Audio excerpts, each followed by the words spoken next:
Welcome to the KTA Coating Inspection Instrument Training Series.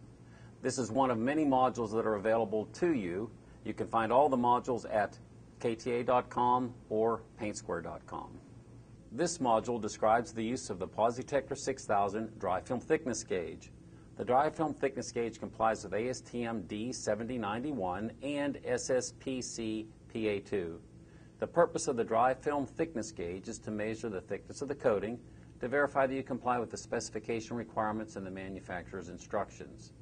We're going to show you now how to verify the accuracy of the PosiTector 6000. Okay. All right, first turn on the gauge by pressing the center button. The gauge is factory calibrated, but before you use it, during use, and even after use, you should verify the accuracy. That can be done either by using smooth coating thickness standards. You measure the thickness of the standard, and then you have to subtract the base reading of the bare steel in order to make the proper adjustments. The other method is to use plastic shims. The plastic shims are color-coded, showing you different thicknesses. We're going to use the plastic shim method in this video. First, push the middle button to pull up the menu.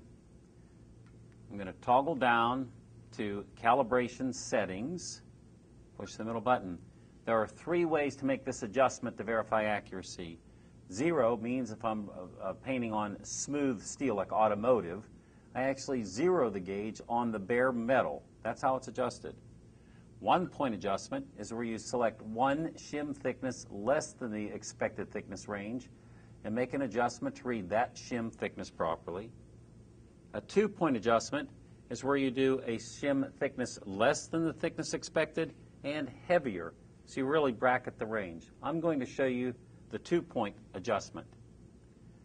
I select the 2 point, push the middle button. It's asking me now how many readings on the shim do I want to take. I'll push the plus button. I just raised it to 3, you see on the bottom of the scale.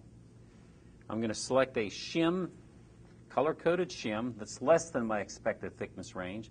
In this case, it's a 2.09 mil shim, 2.1 mils. Put the gauge down on the shim. The scale, the little faceplate shows me to lift it, put it back down. Just watch the diagram.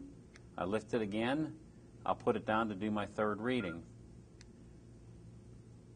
It's saying that the thickness of the shim is 2.8 mils over the bare rough substrate. We know the shim thickness is really 2.1 mils, so I have to make an adjustment. I do that by hitting the minus button until I get the shim thickness, which in this case is 2.1 mils. Hit the next button, and now I'm going to measure on the upper end, the second point. It asks me how many readings I'm going to take. I'm hitting the plus button, again, to go to 3. There's no standard, but 3 is a pretty common number to use. I put a heavier shim down. This one is 9.4 mils. Put the instruments on, lift it. Down for my second reading, lift it. And the third reading. The gauge is reading 10 mils on a 9.4 mil shim, so I'm going to reduce that down to 9.4. And frankly, if you're within a few tenths of a mil, it's really accurate. Now I'm ready to go. I hit next. I can now measure the thickness of the coating above the roughness of this substrate that's been painted.